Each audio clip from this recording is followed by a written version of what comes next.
Hi, how you doing, folks? It's me again, Kurt Mulway with the Atco Acorn. I'm here with Tony Clark, former mayor. He held that position 5 times over 3 decades. We're social distancing here, and doing the right thing. We're here now, as I said, this is the fourth part of a series about the history of Waterford Township, and also about the work the Waterford Township Historic Society is doing. They want to build a replica of the original Atco train station over near the tracks. It's going to look just like the original, but the original was about 1,000 square feet. This is going to be about 2,000 square feet. And the reason they're making it bigger is because they have about 500 artifacts, historic artifacts, that they want to put in it. So it's actually going to double as a historic society museum for Waterford Township. So,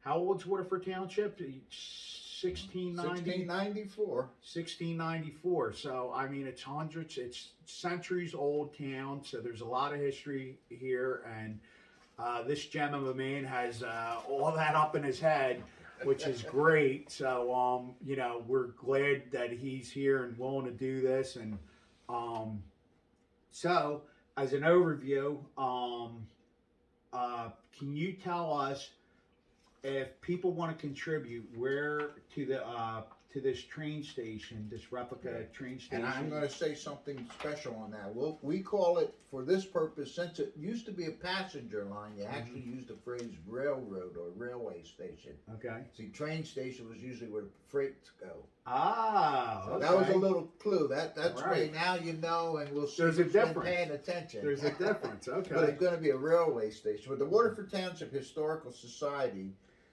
you can write to us at P.O. Box 344, that's Atco, New Jersey, 08004. Or we do have a message line for a telephone. You call 856-767-0617. And leave a message. Just leave a message and someone will get back to you as soon as possible. And he said I had all this in my head, but you notice I read it just to be safe. We're double checking here. We want to get out the historic facts. And we want people to know that, because we're excited about what we believe we can do. Mm-hmm. Back in 1991, when I was talking about in one of our other segments, when we formed a committee to go through the whole thing of celebrating the 300th anniversary, I sent out a letter at that time as mayor in 1991 talking about it, and I used an expression throughout that letter talking about Waterford Township's proud past and the great past and promising future. And so these many years later, I'm like, my heart feels so great when I see that as a slogan: proud past, promising future. That's great. So that's just such a special part of what makes Waterford special to me.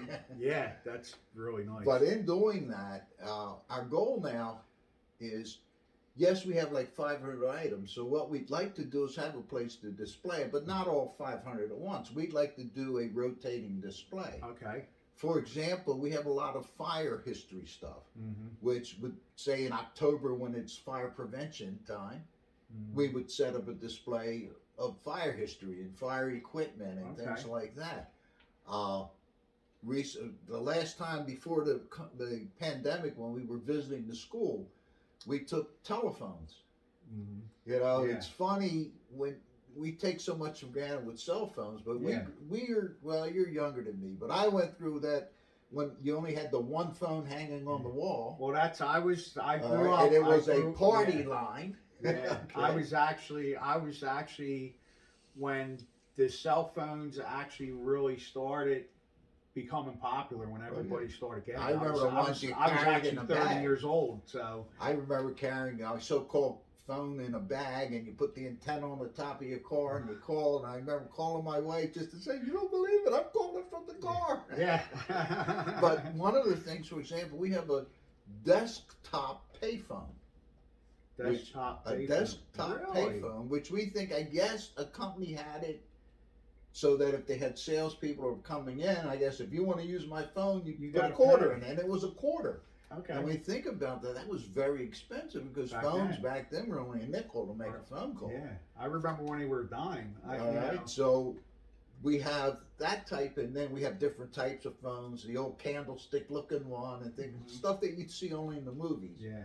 And we realized that as we had the opportunity to visit some schools before things got shut down, how the kids were just so enamored with these things. Yeah.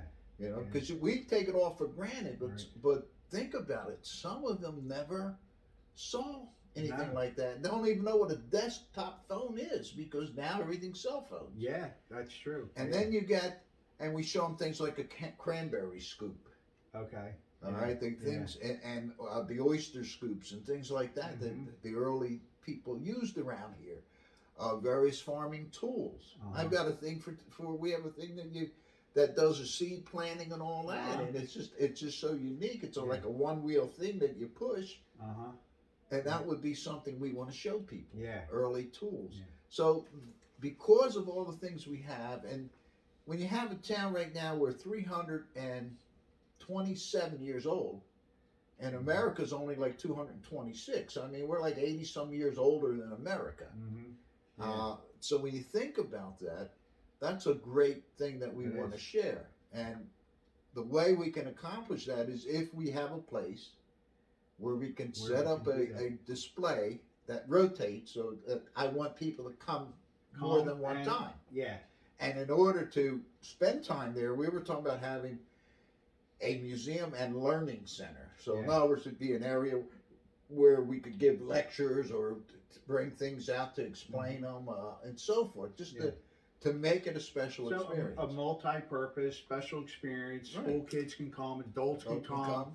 I've learned a lot today. I mean, a whole lot. Things that especially names of streets that I didn't know they were after. I mean, certain people, certain people. May's Landing. I didn't know that. You know, I didn't know May was a name. Like I just, you know, and you know, Bartram. That's another one. I didn't know. So can we now talk about the Camden County Heritage Magazine, which Waterford Township became some years, not many years now. I'm getting old, but it's only, let's see, this was volume 4 of 2020. I'm trying to remember.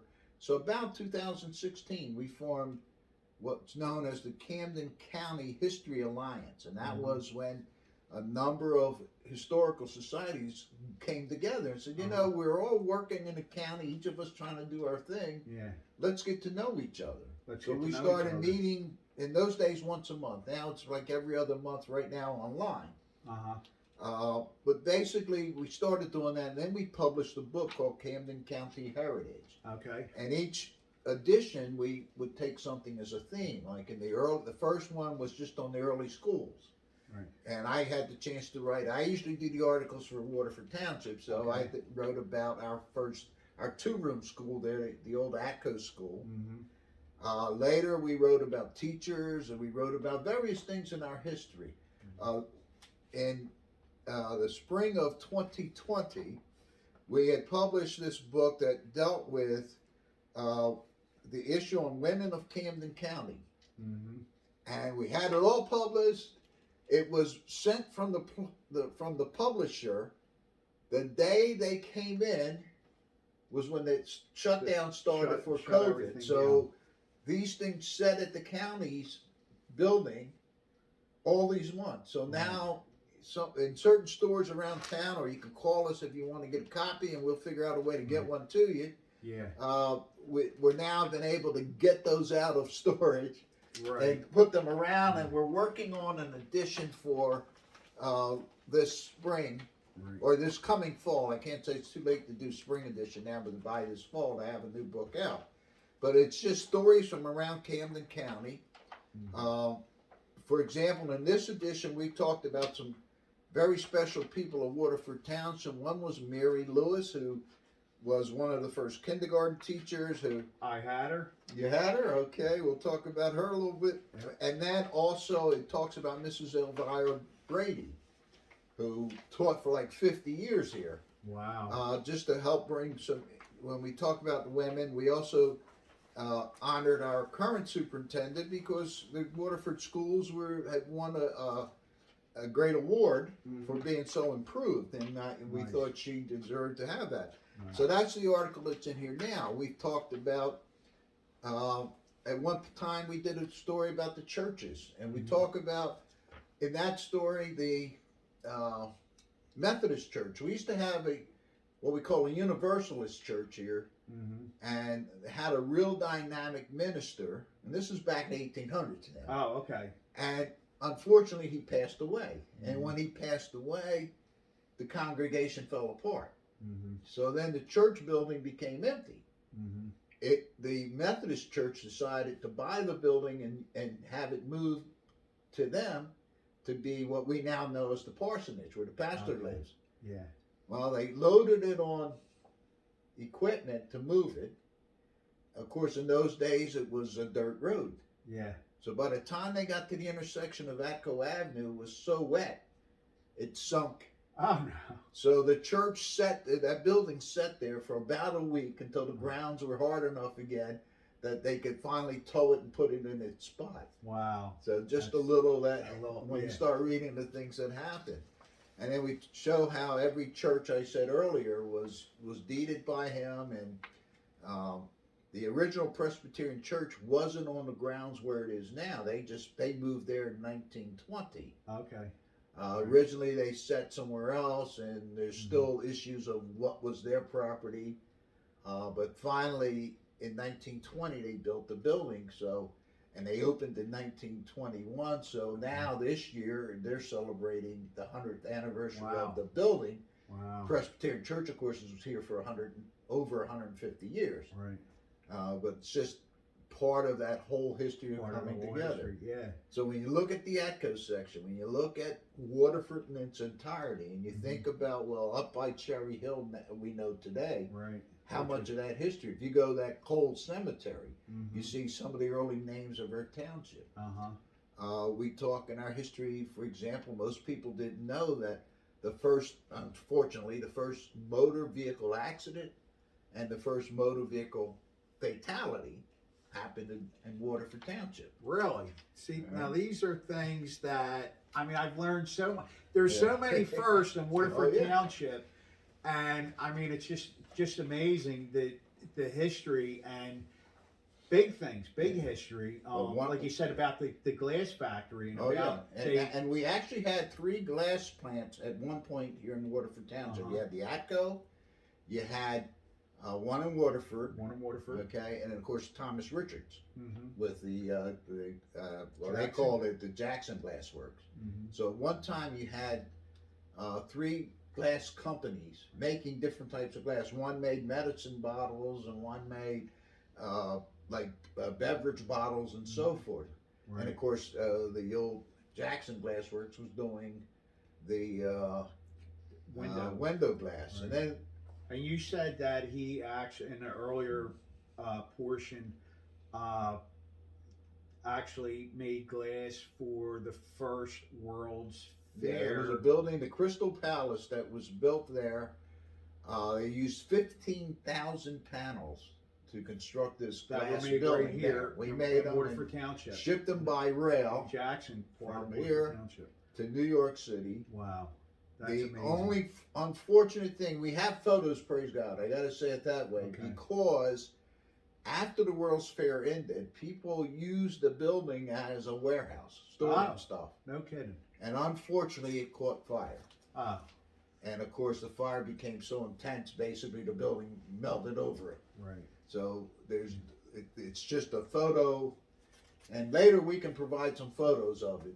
So now I want to ask, if people want to get involved with the Waterford Township Historical Society, or if they want to give to the building of the train station, or what did you call it? Railway station. The railway station, which was for passengers. There's a difference between a train station and a railway station. So this is something else I learned today. Which is going to also be part museum for Waterford Township. So if they want to do that, they can mail, get in contact with Waterford Township Historic Society, Inc., P.O. Box 344, Atco, New Jersey 08004, or call and leave a message at 856 767 0617. All right, we're going to wrap it up now. Maybe we'll do another, I'm going to post these over the next week on the Waterford Township News and Events. Maybe in the future we'll do another segment, and we'll go from there. But thank you for watching. Thank you, Tony. Thank you, and appreciate being asked to speak. Yeah, this has been great. It's been very enlightening, and you're a gem to this community. Thank you. And the knowledge that you bestowed upon the Historic Society is just amazing. So we thank you for that. Thank you. All right, folks. Thank you. Thank and, you. Bye bye.